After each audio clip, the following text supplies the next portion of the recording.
우리가 이제 요한일서를 오늘 마지막 본문을 우리가 보고 있습니다. 하나님께로부터 난 자는 하나님이 지키시니까 악한 자가 만지지도 못한다 그랬어요. 그래서 우리가 하나님 자녀가 된 것은 하나님의 은혜로 우리가 되어진 것이고, 또 우리는 개개인들이 구원받은 하나님의 자녀가 여러분의 나의 영적 상태를 점검하는 것이 신앙생활의 가장 중요한 열쇠가 되는 거예요. 그래서 나의 영적 상태가 이걸 얼마나 우리가 잘 점검할 수 있느냐, 이게 이제 우리가 하나님의 축복을 누리느냐 못 누리느냐 여기에 결정적인 게 우리의 영적 상태입니다. 그래서 우리는 환경이나 삶의 여러 가지 문제와 갈등에 살 수 있어요. 그러나 여러분과 저는 우리의 영적 상태가 바르게 되면은 그때부터 모든 환경을 정복하게 되고 다스리게 돼 있어요. 그래서 우리는 구약 성경에서도 우리가 여러분이 너무나 잘 아는 유월절이라고 하는 예배가 있잖아요. 유월절의 의미를 우리가 이게 알아야 됩니다. 이스라엘 백성들이 출애굽을 하고 이제 그 애굽에서부터 나와가지고 광야 생활하면서 하나님께서 이스라엘 백성들에게 중요한 피제사라고 하는 이 피라고 하는 언약을 주셨어요. 이거는 아담에게 주신 언약이고, 또 모세에게 피라고 하는 의미를 줘서 어떤 방법으로도 애굽에서 해방받을 수 없는데 바로왕을 꺾을 수 있는 유일한 방법은 이 피제사 가지고 너희가 꺾을 수 있다. 애굽에 9가지 재앙이 내렸습니다. 이재앙, 메뚜기 재앙, 파리 재앙, 막 우박 재앙, 완전 재앙 내렸는데도 바로왕이 어떻게 합니까? 이스라엘 백성들을 광야에 보내주겠다고 약속해놓고 뭐 얻어맞으면 보내주겠다 그래놓고 또 거짓말하고 또 못 보내준다 그러고, 결국 그들에게요, 이 장자가 죽는 모든 초태생, 짐승, 애굽 사람들의 장자가 다 죽는 재앙을 맞이했어요. 그때 하나님께서 이스라엘 백성들에게는 양의 피를 가지고 문지방에 또 이렇게 기둥에다가 피를 바른 집안에는 한 명도 죽지 않고 피 바르지 않은 애굽의 모든 집에는 이 장자가 죽는 재앙이 일어났어요. 소도 처음 태어난 건 죽고, 양도 처음 태어난 건 죽고, 염소도 처음 태어난 건 다 죽고. 그러니까 막 애굽에 어떻게 해요? 모든 사람이 장례식 하느라고 집집마다 소, 양 다 죽지요. 사람 죽었지요. 사람 안 죽은 집이 없어요. 그러니까 어떻게 해요? 장례식 하느라고, 시체 치우느라고 이스라엘 백성들이 도망가는 줄도 몰랐어요. 이스라엘 백성들이 애굽을 탈출하는데 장례식 하느라고, 시체 치우느라고 도망간 줄도 몰랐어요. 그래 이제 장례식을 다 수습하고 보니까 히브리인들이 다 도망을 가고 없는 거예요. 탈출하고 없는 거예요. 그때 이제 바로와 애굽의 군사들이 이제 이스라엘 백성들 추격하려고 이제 홍해 앞까지 쫓아간 거 아니겠어요? 그래서 하나님이 홍해를 갈려서 이스라엘을 홍해를 건너게 하고, 그 남은 군사들과 애굽 사람들은 홍해에 물이 닫혀갖고 물속에 또 다 장례식 다 해버렸어요.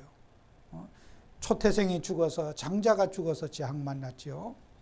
애굽의 홍해에다가 다 물속에 빠져 죽어서 그 젊은 군인들, 살아남은 자들이 애굽에 다 죽었기 때문에 애굽은 전쟁할 여력이 없었어요.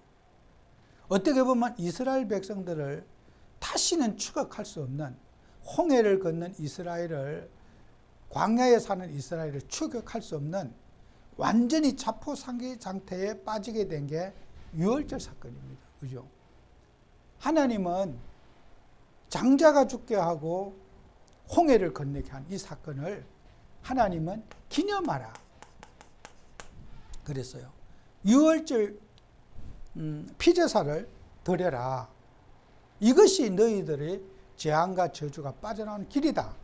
이스라엘에게는 큰 징표가 된 거예요. 이거는 잊을 수 없는, 우리가 어떻게 해서 애굽을 탈출하느냐. 세계 최인류 강대국, 군사력이 최고로 강한 그 강대국 속에 개미 한 마리도 빠져나갈 수 없는데 우리는 어린아이와 모든 사람, 재물 다 끌고 한 명도 없이 애굽을 다 빠져나갔어요. 그 사건이 바로 유월절 사건이에요. 재앙과 저주가 넘어가리라. 이게 유월절 언약을 예수님 오실 때까지 기념하라. 이것이 하나님이 이스라엘 백성에게 준 유월절이거든요. 그래서 오늘도 이 유월절 예배를, 이 중요한 예배를 이스라엘 백성들이 해마다 기념해서 드리라고 하는데 다 잊어버렸어요. 모든 왕들, 역대 왕들이 다 잊어버리게 됐는데, 이스라엘에게는 두 나라가 이제 왕정시대면 갈려지게 되거든요. 가나안에 들어가지고 이제 사사 시대를 겪어서 이제 다윗 왕조 시대가 지나면서 갔는데, 이제 북쪽을 나라를 이스라엘이라고 이렇게 지정하고, 남쪽을 이제 우리나라와 똑같죠, 그죠? 남북이 분단됐듯이, 남북이 이제 분단됐듯이 여기를 남쪽을 유다나라고 이렇게. 그래서 한 나라가, 그 조그만 나라가 북쪽과 남쪽으로 나라가 딱 갈라져 있어요. 그래서 북쪽을 이스라엘 나라, 남쪽을 유다라 했어요. 그래서 이 성경에 보면은 역대상 열왕기 상하에 보면은 이스라엘 왕이 나오고 유다 왕이 나와요. 그래서 여러분이 성경을 볼 때 헷갈릴 수가 있어요. 왕들이 많이 나오죠. 두 나라 왕이 이게 이제 막 반복해서 나오니까 이게 역사가 정리가 잘 되지 않아요. 성경을 보면은. 그런데 여기에 성경에 보면은 이 유월절을 제일 먼저 회복한 왕이 유다 왕 히스기야 왕이 주전 BC라고 그러죠. 예수님이 오시기 전에 715년에 유월절 예배를 처음으로 드렸다 그랬어요. 출애굽한 이스라엘이 이 유월절 예배를 드리라고 그랬는데 그 오랜 세월 동안에 유월절 예배를 한 번도 드리지 않고 주전 예수님 오시기 전에 715년이야 돼서 가지고 히스기야 왕이 처음으로 유다 왕 히스기야 왕이 유월절 예배를 드렸어요.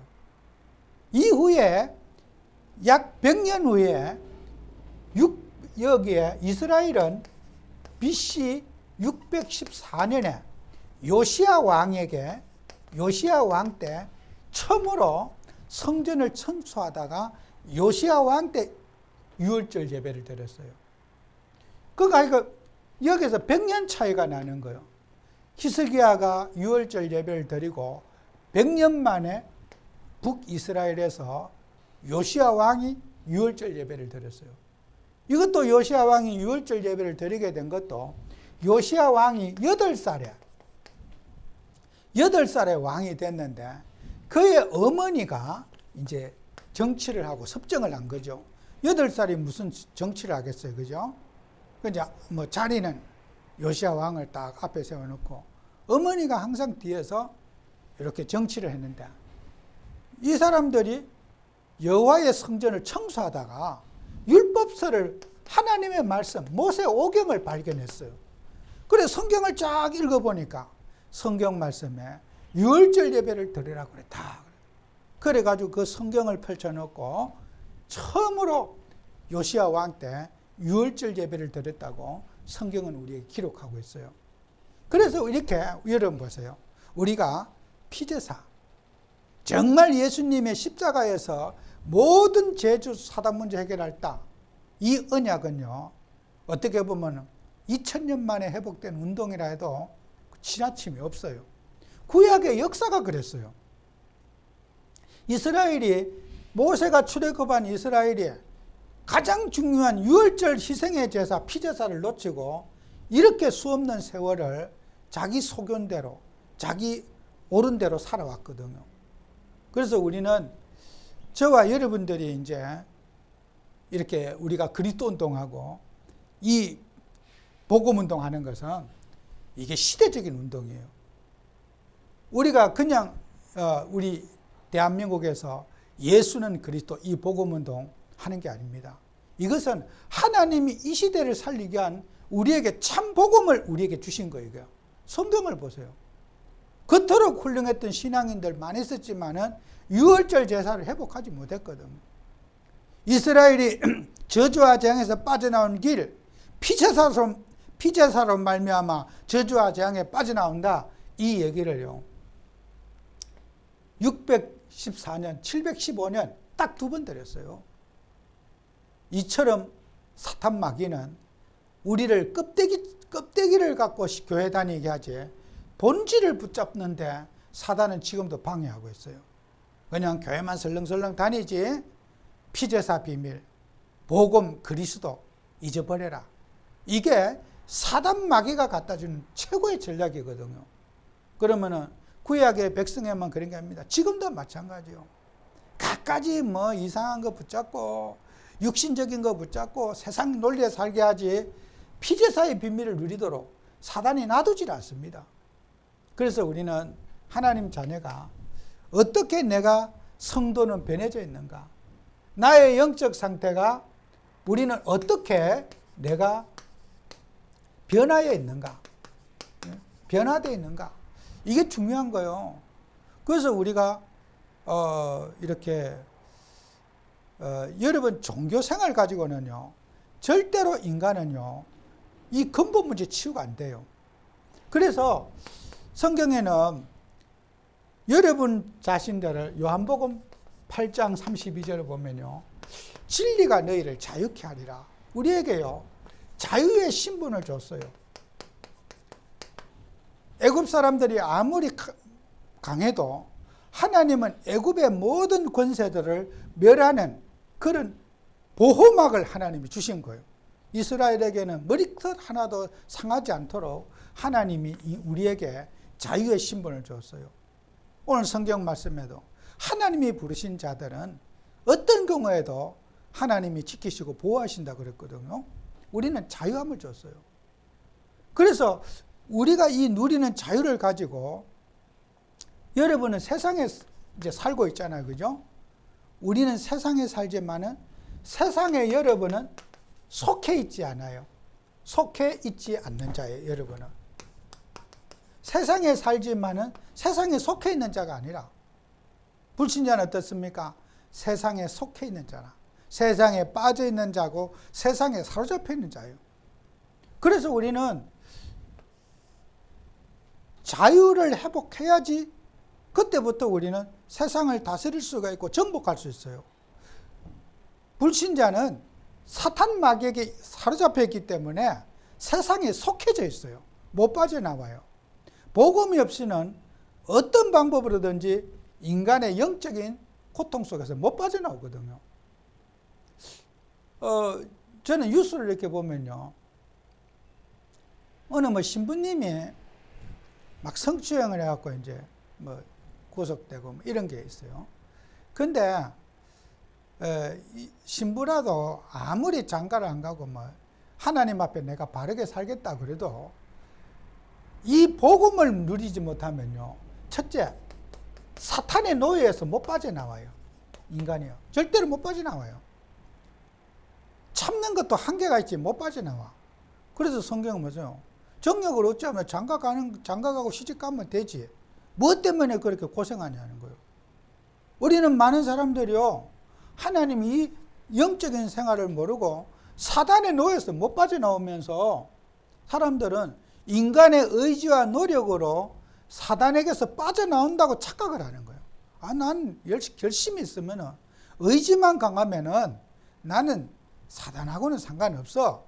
나는 능히 이길 수 있어 하는 이게 인간의 교만입니다. 절대로 인간은 사단이라는 영적 문제에서 못 빠져나와요. 그죠? 그래서 우리가 하나님 자녀는 세상에 속해 있는 게 아닙니다. 마귀에게 속해 있는 것이 아니라 하나님에게 속해 있는 거예요, 여러분이요. 여러분이 하나님의 자녀고 하나님께 속해 있기 때문에 우리는 사단의 일과는 상관없어요.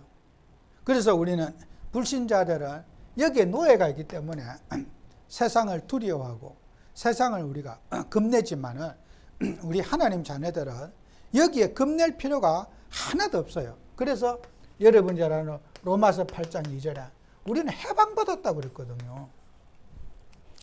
그리스도 예수 안의 자에는 죄와 사망의 법에서 해방받았다는.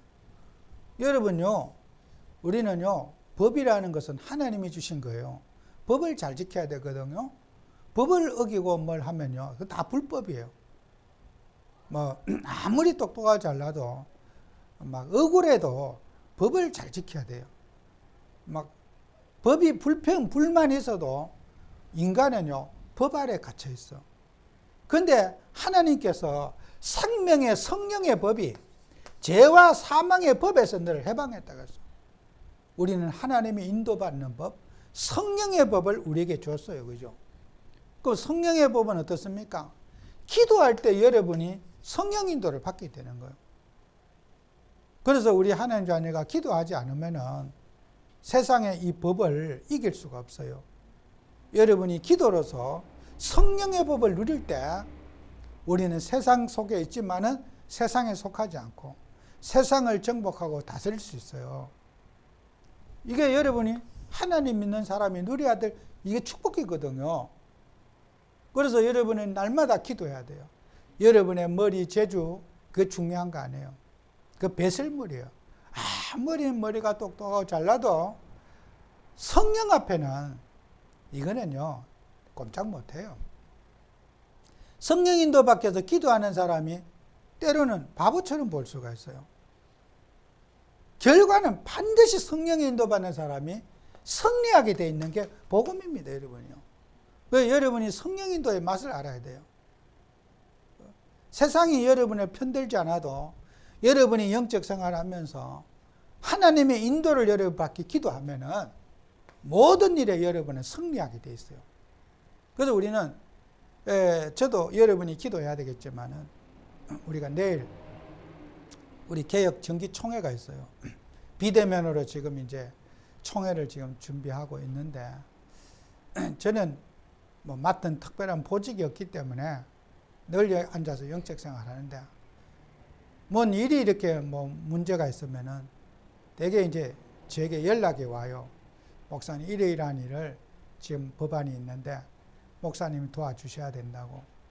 그래서 제가 여기에 비대면인데도 이제 내일 저 예원교회 가서 총회에 참석을 해야 될 이유가 있어요. 근데 또 뭐 선거 또 총회 임원 선거가 있고 여러 가지 있는데 제가 이렇게 여러 가지 규칙을 제정해 놨어요. 그래서 이제 목사님들이 그 맡으신 분들이 혼란스럽게 서로 뭐 참 강박 언론이 많고 또 분쟁도 있고 그래요. 근데 저는 좀처럼 그런 일에 나서고 싶은 사람이 아니에요. 근데 또 사람들은요, 이 세상적인 거 가지고 자꾸 뭐 이익을 추구하려는 사람들이 있어요. 제가 그래서 어제도 제가 법 조문들을 쫙 해줬어요. 총회 규칙에 이러이러한 규칙을 있는데 규칙을 위배하면은 또 우리 각 이제 회장단 후보들에게도 연락이 왔길래 제가 규칙을 설명해 줬어요. 또 그분도 규칙을 제정한 분이에요. 같은 위원이었어요. 목사님이 그 규칙 제정할 때 그 규칙을 몇 점 몇 항 한번 읽어보시라고. 그 선거법 위반입니다. 또 선거관리위원도 마찬가지고 뭐든지 공정하게 정확하게 해야 되고 본회에서 법을 위반하고 이제 뭐 당선이 되잖아요. 그러면은 탈락되는 거예요. 무효화 시킬 수 있는 거예요. 법대로 규칙을 어기고 당선이 되잖아요. 다시 뽑아야 돼요. 이런 불상사가 생길 수가 있으니까 다들 경거망동하지 마시고 법대로 질서대로 지키세요. 제가 그렇게 지난 목요일 해놓고 핸드폰을 꺼버렸어요. 끄고 한 20시간 만에 전화를 켰어요. 많은 분들이 제게 막 문자나 이렇게 카톡이 많이 왔어요. 목사님 고맙다고. 전국에서 왔어요. 목사님이 이렇게 명확하게 교통 정리해 주신 것이 고맙다고 이제 그렇게 이제 많은 분들이 연락이 왔어요. 제가 영적 생활을 하면서요. 저는 어떤 문제가 있으면 기도합니다. 기도로서 법을 세워야지 감정을 일으키고 갈등을 일으키고 서로 막 당신 고소한다 막 이러나. 야, 저 때는 복음이 없구나. 뭐 자기 이익 앞에는 벌써 고소 소리가 나오고 이게 뭐 전도자들이 뭔 소린가 이게. 아니 전국에 1000여 명이 그걸 다 보고 있는데 심장 떨리지 않겠어요? 여러분 생각해 봐요. 그게 작은 일이 아닙니다. 어떤 문제와 사건 앞에는 그리스도도 없고 복음도 없고 불신자와 똑같은 그는 감정 표현하고 그리고 입으로는 뭐 복음 그런 게 아니죠. 여러분이 삶 속에서 분쟁과 갈등과 여러 가지 불합리 속에서 성령인도 받는 사람이 돼야 돼요. 그죠? 한 사람만이라도 성령인도 받으면은 전부가 잠잠해지는데 왜 성령인도를 못 받습니까? 이게 하나님이 우리에게 유일하신, 우리는 세상에 살지만 세상에 속해 있는 자가 아니라 성령의 법으로 살아가야 될 하나님이 우리에게 축복을 주신 거예요. 그래서 기도해야 돼요. 어떤 일에든지 세상이 감당치 못하는 믿음, 성령인도 받는 사람이에요. 인간의 재주, 머리 막 기발하고 그거 가지고 되는 게 아니라 성령인도 받아서 기도하는 사람은 백정백성하는 거예요. 머리 IQ가 1000만이 돼도 소용없어. 기도하는 사람은 세상을 정복하게 돼요. 그래서 생명의 성령의 법이 너희를 지배한다. 우리는 세상의 법으로 사는 게 아니라 성령의 법으로 세상의 법을 다스리는 거다. 이게 우리 인생에 주어진 답입니다. 꼭 여러분이 붙잡으셔야 돼요. 그리고 또 여러분 내일 총회를 놓고 기도해 주셔야 되고, 오늘도 새벽에 기도했습니다. 또 우리 수요일도 기도하고 금요일도 우리 같이 통성을 기도하고, 모든 사탄 마귀 불신앙 조작하는 귀신들 예수를 꺾어야 됩니다. 여러분 교권, 인본주의, 자기 이익요, 이거는요, 사람은요, 누구든지 인간의 탐심이 없는 사람 한 명도 없어요. 목사님들도 모든 사람들도 돈 앞에 약해요. 돈 사랑하는 것만큼 그리스도 붙잡으면요, 아마 세계 보고 말 거예요. 돈 사랑하는 것만큼 그리스도 사랑하면요, 아니야, 돈 사랑하는 거에 10분의 1만 그리스도 사랑하면요, 난리 날 거야 아마. 우리 모두가. 그럼 여러분 물건 살 때도 돈 좀 아끼려고 막 얼마나 신경 씁니까, 그죠? 싸게 잘 사야지, 좋은 거 사야지, 돈 아끼려고. 인간이요, 입으로는 난 돈 뭐 필요해. 안 그렇습니다. 그래서 옛날 속담이 있잖아. 중이 고기 맛을 알마 빈대를 안 남긴다고. 참고 있다가 억압해 있다가 보면 뭐 이상한 것 맛보면 눈이 확 뒤집어버리고. 그래서 범죄를 하는 거예요. 여러분 우리가 복음을 사랑한다 하지만요, 내가 정말 복음을 사랑하는지 확인해야 돼요. 그래서 우리가 권력의 맛을 보고 어떤 대접의 맛을 보고 돈 맛을 보고 하면요, 거기에요, 그 꿀단지에 못 빠져나와요. 저 자신도 그래요. 그렇기 때문에 어떤 일에 나대면 안 돼. 그저 기도하고 영적 생활하고 주님 바라보고 홀로 서기 하고 해야지. 전들 예외가 있겠습니까? 이 자리는 저도 그런데 맛보면은 그 꿀단지에 빠지면은 이상해져요. 안 그럴 수가 없어요. 인간은 예외가 없어요. 아무리 큰 교회 목사님도 그 맛을 딱 보면요, 그만 복음도 없고 하나도 없어져요. 그만 막 책상 뒤집고 싸우고 막 불신자 더한 싸움이 일어나요. 그게. 그래서 우리는 이 복음 쓰는 나를 늘 확인해야 돼. 이거는 예외가 없어요.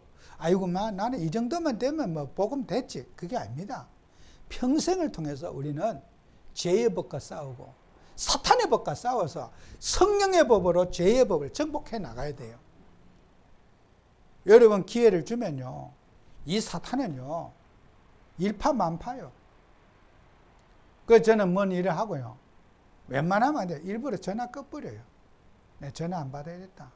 내가 수습하고 뭐 표현하고 말해봐야 그게 싸움만이라도 안 돼. 기도하는 거죠 뭐. 바다를 쳐다보며 기도하고 하나님 바라보며 기도하고 계속 기도하는 거죠 뭐. 혼자 누리고 찬송하고 기도하는 거죠. 여러분이 정말 영적 생활하면서요, 영적 생활하는 것만큼 정복하게 돼요. 그래서 우리는 세상을 무시할 일도 아니고, 저와 여러분들은 세상을 정복하는 우리가 돼야 될 거다. 그 다음에 여러분들은요, 여러분을 그냥 부른 게 아닙니다. 하나님께서 여러분은요, 여러분은 태어날 때 출생이 하나님으로부터 난 자예요. 여기 하나님께 난 자예요.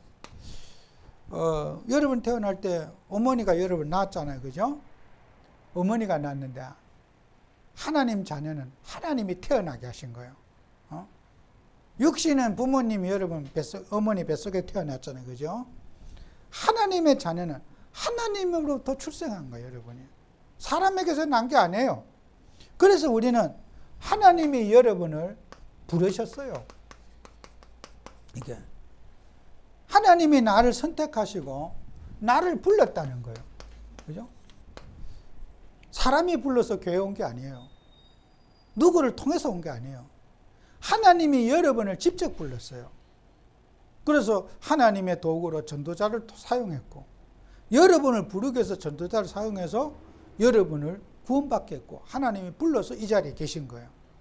그렇기 때문에 여러분은 에베소서 1장 4절 5절에 있는 대로 우리는 하나님의 부르심을 받은 사람들은 창세전에 그리스도 안에서 우리를 택하사 우리로 사랑 안에서 그의 앞에 거룩하고 흠이 없게 하시려고 그의 기쁘신 뜻대로 우리를 예정하사 예수 그리스도로 말미암아 자기의 아들들이 되게 하셨으니 그랬어요.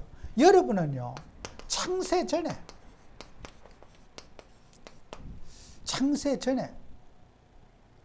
여러분을 하나님이 부르셨다는 거예요. 이 세상에 만물이 태어나기 전에 모든 인간을 짓기 전부터 여러분의 구원 계획을 영원 전부터 하나님이, 이 영원이란 말요, 시간의 개념이 없는 거거든요. 영원 전부터 하나님은 구원 계획을 타락하기 전부터 세워놨다는 거예요. 여러분 타락하기 전부터, 선악과 따먹기 전부터 하나님은 선악과 따먹을 걸 아시고 구원 계획을 영원 전부터 준비해놨다는 거예요. 여러분이 우연히 하나님 믿은 게 아니고 하나님의 예정, 하나님의 예정하신 그분이 창세 전에 여러분을 구원 계획을 준비해놨다는 거예요. 하나님은요, 우리의 인간의 머리로 측량할 수 없는 정말 하나님이셔요. 인간의 어떤 그런 짧은 머리로 이해할 수 없는 전능하신 분이 하나님이십니다. 제가 이런 자연과학 이렇게 뉴스를 보니까 우리 은하계가요, 우리가 지금 막 화성 막 별들이 있잖아요. 그 은하계가 지금까지 우리 과학자들이 은하계가 막 발견된 그 은하계보다 수천 개의 은하계가 이 우주 속에 있을 수 있다는 거예요. 인간이 알 수 없는, 가보지도 보지도 못한 은하계가, 이런 지구 우리가 태양 중심으로 지금 은하계가 이렇게 돌고 있잖아요. 별들의 숫자도 셀 수도 없대요. 근데 그 별들이 부딪히지도 않고 일정한 궤도로 싹 돌아요. 그게 우연히 생겨졌다, 그렇게 말할 수 있겠습니까?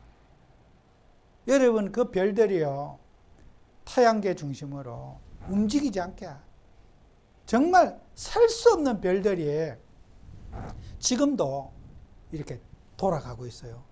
이런 은하계가 수도 셀 수 없이 청량할 수 없이 많이 있다는 거예요. 그러면요, 우리 지구와 같은 이런 땅들이 없다고 또 말할 수도 없어요. 이 사람이 살 수 있는 이 은하계, 이 우주에 지구만 만들었겠느냐, 하나님이. 지구만 존재할 거냐? 과학자들의 추측은 그렇지 않을 거라는 거예요. 지구보다 우리가 살고 있는 이 지구에 수십 개, 수백 개가 또 있을 수 있다는 거예요. 또 나는 제가 그런 그 과학자들의 생각을 들어볼 때, 그럴 수도 있겠다. 하나님이 능치보다 믿겠느냐? 이렇게 은하계와 우주를 다 질서대로 돌아가게 하는 이 하나님이 그거 못 하시겠느냐? 하나님은요, 실수가 없으시고 완벽하신, 완전하신 절대자 그리스도가 되시는 거예요. 그래서 하나님을 알면 알수록 여러분은 성령인도라는 말을 가슴속에 붙잡게 돼요. 하나님이 인도해 주시면은 만사오케이다. 어떤 환경에도 주님이 내 편이면 끝난다. 세상에 1,000만 명이 나를 해치려고 해도 하나님이 내 편이면 승리한다. 이게 구약과 신약에 하나님이 쓰신 인물들의 믿음이거든. 다윗은요, 찬양할 때 하늘의 별들을 놓고 찬양했어요. 하늘의 별들을 만드신 이게 찬양하고. 뭐요? 하나님이 전지전능하시고 창조하신 그분의 이름을 놓고 찬양했다는 거예요. 대단한 믿음이죠. 그죠? 찬양의 수준이 달라요. 다윗이 하나님을 어떻게 이해했는가? 다윗은 하나님을 어떻게 찬양하고 어떻게 인식하고 있는가? 대단한 믿음입니다. 그냥 단순히 그가 어떤 용기 내가지고 골리앗을 꺾은 게 아닐 겁니다. 하나님이 그에게 믿음을 주셨고, 하나님을 알게 해주셨고, 하나님을 의지하게 해주셨던 거죠. 우리가 다윗 같은 믿음이 회복해야 될 겁니다. 그죠? 아무것도 없어도 하나님이 나와 함께 하시면은 저 골리앗 정도는 팔이 먹습니다. 이렇게 그게 교만이 아니잖아요. 그죠?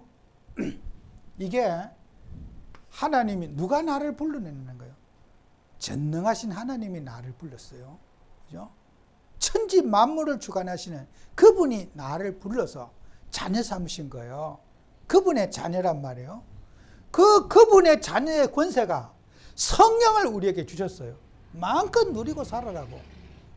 그런데도 우리가 기도하지 않는다면 참 우리가 안타깝죠. 그죠? 그래서 하나님 부르신 자들에게 이 권세 가지고 뭐 하라겠냐? 사명을 감당하라고 우리에게 권세를 주셨어요. 그래서 에베소서 1장 10절에서 12절에 보면은 이 권세를 가지고 우리는 이제 세상 사람들을 이제 다스리고 이제 정복해야 되지 않겠어요? 그의 기업, 그 안에서 기업이 되었으니, 그죠? 그 안에서 우리는 하나님의 기업이 됐다. 우리가 하나님 회사의 일원이 됐어. 그죠? 하나님이 우리 회사의 사장님이시고 우리가 그 사원이 됐어. 그래서 우리 하나님 회사의 공장에서 생산을 해야 되는데 뭘 생산해야 될겠어요? 영혼 구원을 일을 위해서 우리가 하나님의 기업이 된 거예요. 하나님의 기업. 여러분이 하나님의 기업이 돼서요. 그 기업의 구성원이 됐다는 거예요. 이게 보통 축복이 아니죠. 그죠? 이제 우리 하나님 나라를 이루어가고 하나님 나라를 확장시키는 그런 사명자로 하나님이 우리를 불렀단 말이에요. 그래서 여러분들은 하나님께서 이 일에 우리가 이게 아무거나 회사가 예를 들어서 뭐 그릇 만드는 회사가 있다면 그릇만 만들어야지 뭐 온갖 다 할 수는 없잖아요. 그죠? 우리 하나님 나라의 이 주식회사에서 할 일은 딱 한 가지라. 영혼 구원하는 거야. 이게 우리 교회가 해야 될 일이 전도하고 선교하고 이게 하나님 주식회사에 하는 일이 이 업무라. 다른 업무 하면 망해. 우리는 복음 전하고 선교하고 생명 살리는 이 업무에 여러분이 기업의 회사 사원으로 하나님이 이 자리에 불러주신 거야. 그래서 하나님은 사명을 감당하는데 제일 중요한 게 조금 전에 선택과 유기예요. 이게 신학적으로 참 중요한 표현이거든요. 선택. 하나님은요, 선택한 사람들을요, 선택했지만은 유기한 사람도 있어요. 버린 사람도. 우리가 하나님 나라에 합당치 않은 사람이 있고 하나님 나라에 합당한 사람이 있어. 모든 사람이 교회에 오는 게 아니라 선택받은 사람이 교회고 유기된 사람, 버려진 사람이 있어. 하나님이 택하지 않은 사람, 지옥 가기로 계획되어져 있는 사람. 그러니까 우리는 이 하나님 나라의 누냐, 선택받은 자들을 우리는 찾고 만나고 부르는 거지. 유기된 사람 이거 교회 적응 못해요. 강제로 데리고 와도 안 돼. 그런데 우리가 누가 유기되는 사람인지 선택 사람인지 몰라. 우리가 누구든지 전도해보고 복음을 사랑하지 않고 예배를 사랑하지 않는 사람은 그 사람은 유기된 사람이야. 유기된 사람이야. 그러니까 말씀이 예배가 좋고 하나님을 사랑하는 사람, 하나님이 그런 사람을 예배해 놨어. 그건 우리가 누군지는 알 수가 없어. 그래서 우리는 때를 떨면 모든 사람에게 복음을 전해봐야 돼요. 누가 선택받은 사람인지 누가 유기된 사람인지 알 수 없기 때문에 이마에 써붙여 놓지 않았어. 반응을 보고 아는 거야. 하나님의 부르신 사람들은 예배를 좋아하고 영적인 것을 사랑하고 전도와 선교를 사랑하게 되는 그런 사람이 선택받은 사람이야. 이런 사람을 찾는 사명을 여러분에게 주신 거예요. 그래서 우리가 복음 가진 하나님 자녀가 늘 여러분들 어떻게 합니까? 만남의 축복을 받아야 돼요. 그래서 여러분들은 다른 게 아니라 어떤 거라도 개인 사명을 잘 회복해야 돼요. 하나님께서는 개인들에게 하나님이 달란트를 주시고 기능을 주셔서 내가 할 수 있는 일이 뭔지를 사명을 깨달아야 돼요. 그래서 사도행전 20장 24절에도 바울은 이렇게 말하죠. 내가 달려갈 길과 주 예수께 받은 사명 곧 하나님의 은혜의 복음을 정언하는 이 일을 마치라면은 나의 생명을 조금도 귀한 것으로 여기지 아니하노라. 그죠? 또 고린도전서 9장 17절에는 나는 사명을 받았노라 그래요. 바울은요, 하나님이 주신 그 미션을 감당하기 위해서 자기 개인, 바울의 사명이죠, 그죠? 나는 내가 목숨보다 더 중요한 것이 사명이 더 중요하다. 나는 하나님의 내게 주신 사명을 따라서 사는 것이 내 인생의 길이다. 그래서 여러분들도 사명을 찾아 살아가는 그런 우리가 되고요. 또 여러분들은 하나님의 일을 하면서 하나님은 여러분을 도구로 부르셨어요. 하나님 나라의 이 기업에 도구로 불렀는데 농부가 삽의 역할, 괭이 역할, 낫의 역할 뭐 여러 가지 도구가 있잖아요. 여러분의 역할을 하는 하나님의 도구로 우리를 줬어요. 나는 하나님의 나라에 어떤 역할을 해야 될 것인가? 어떤 사람은 돈을 벌어갖고도 헌금하는 것도 그게 역할이에요.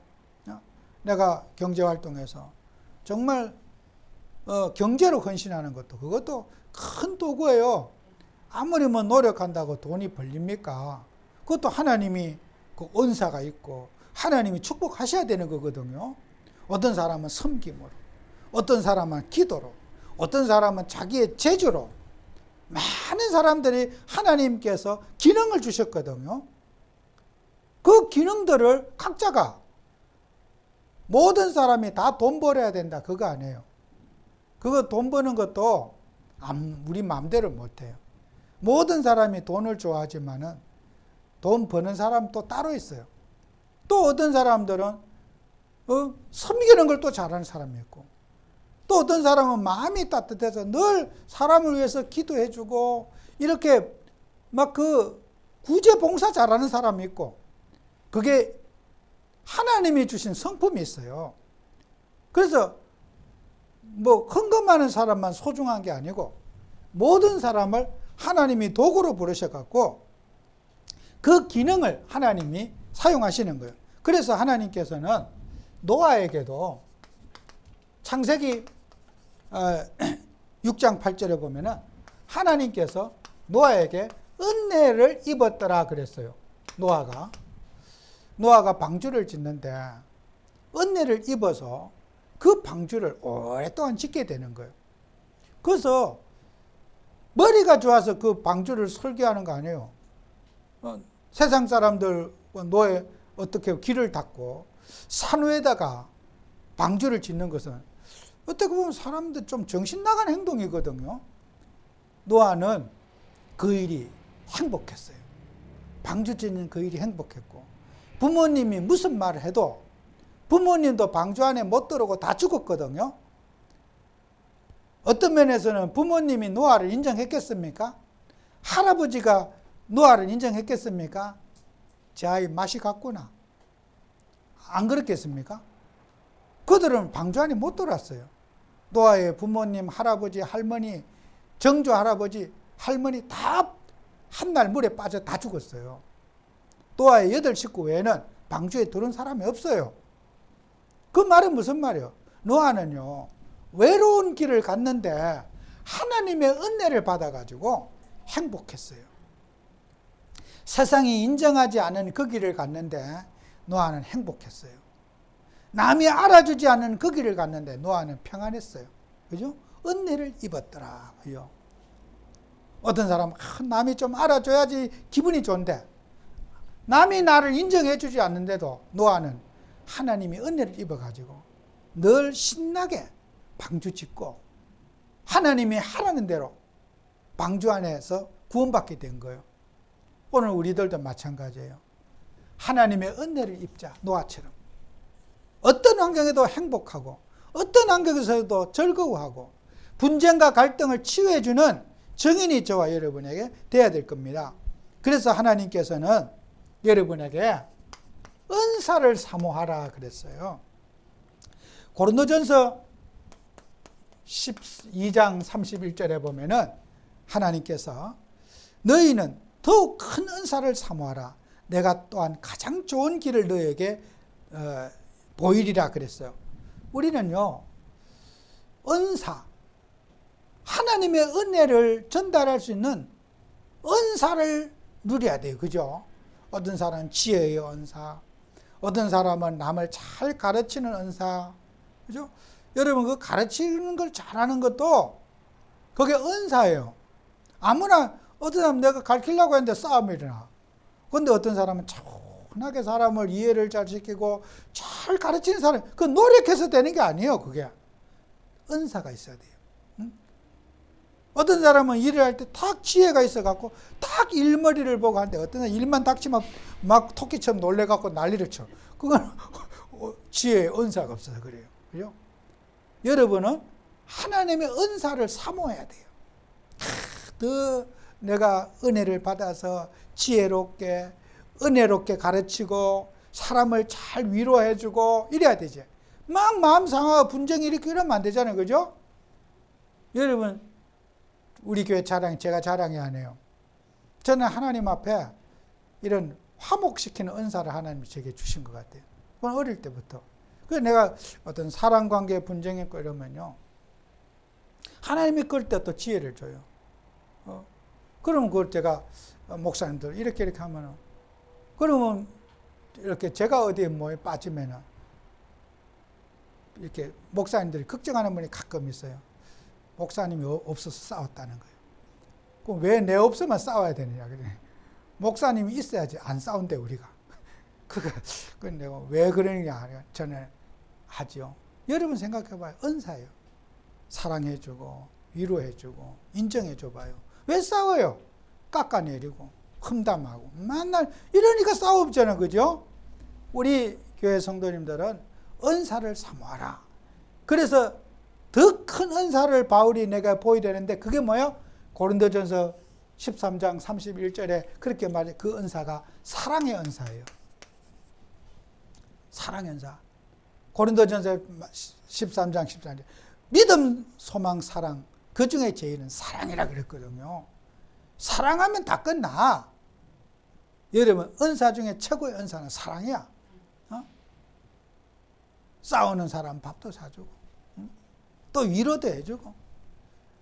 아유 어른들도요 나이 들어도요 싸울 때 보면 꼭 어린애기하고 똑같아요. 제가 낚시를 한번 간대요. 아이 세상에요 배가 이렇게 있는데요 이제 여기 이제 제일 끝자락에 이제 세 사람이 이제 있는 거예요. 내가 여기에 있고 여기 있는데 요 두 사람이 싸움이 벌어지는 거야. 토닥토닥. 요 경계 침범하지 말라고 짐을 딱 갖다 놓고 서로 눈을 쫙 나이가 든 할아버지 다 된 사람이 싸우래. 나중에 선장이 왔어. 선장이 또 목소리 크더라고. 뭔 일 갖고 그러냐고 소리를. 선장 소리가 뭐 광광 하네. 지금 뭐 하는 짓들이냐고 들여 막. 그리고 막 이 두 사람이 막 얼굴이 불글불글 경계 침범하지 말라 이거예요. 이 넓은 데서 왜 뭔 짓 하느냐고 막 선장이 소리를 질러요. 제가 얼굴 딱 보니까요. 둘 다 얼굴이 좀 그렇더라고. 좀 쪼잔하게 생겼어요. 그러니까 그렇게 싸우지. 아이고 참 더럽다 얼굴도 저랬지. 이 사람의 얼굴이 저렇게 쪼잔하게 생겨가지고 저를 갖고 배우에서 싸움 싸고 지지. 에이고 또 못난 것들 말이야. 내 속으로 한심스럽더라고. 전부 다 나이는 많겠어. 전부 다 많겠네. 그래서 내가 이래 가니까 음료수 하나를 갖고 이래 가서 아이고 어디서 오셨습니까? 이제 조심 얘기도 하고 나 낚시 가르쳐 주세요. 얘기도 하고. 그러니까요 막 이제 이제 이쪽 사람에 내가 먼저 갔거든. 저 가가지고 그래서 얘기도 나누고 가니까 마문이 열리니까 막 얼마나 사람의 얼굴이 밝은지요. 그래 또 이쪽 사람한테는 사과를 반쪽 잘라갖고 나눠봅시다 하나씩. 이걸 막았다고 그래 둘이 이제 이걸 사람 화목을 시켜야 될 거 아니에요. 네? 여러분 그러니까 이 사람들이 그건 뭐 별것도 아닌데 살아 그렇게 막 꼭 또 유치원생처럼 그런 짓을 해요. 참 쪼잔하다. 참 인생 험악하게 살았나 보다. 안타깝죠, 그죠? 우리 하나님 믿는 사람은 양보도 하고 베풀어줘도 하고 손에 이래야 되는데 뭐 그렇게 그런 거 가지고 인상 써 그럽니까? 그래 선장하고 사무장 막 내한테 오히려 더 막 내 옆에 붙어 앉았어. 막 계속 고기 잡아 드릴게요. 그러면서 막 잡는 거 봐야 되겠습니다. 여러분 하나님이라는데요. 어디서든지 사랑을 받아요. 불신자도 아끼고 귀하게 여기고 사랑하고 이래야지. 어떤 사람은 싸움을 신나갖고 구경하고 싸움 붙이고 앉았어요. 그렇게 아니에요. 사랑을. 여러분이 복음 가진 하나님 자녀는 사랑의 은사가 있어야 돼요. 그죠? 이게 사랑하면 모든 문제 다 끝나. 바울의 최고의 은사를 사모하라. 사랑의 은사를 사모하라. 여러분도 어디든지 사랑하고 배려하고 서로 화해시키는 그런 축복을 누리는 한 주가 되기 바랍니다. 기도합니다. 주님, 우리에게 은혜 주셔서 정말 복음 가진 하나님의 자녀가 나의 영적 상태를 점검하고 또 우리가 정말 유월절의 언약을 회복해서 이 세상의 흑암과 저주와 재앙 속에 빠진 자들을 살리는 증인으로 쓰임받는 저희들이 되게 해 주옵소서. 예수님 이름으로 기도합니다. 아멘.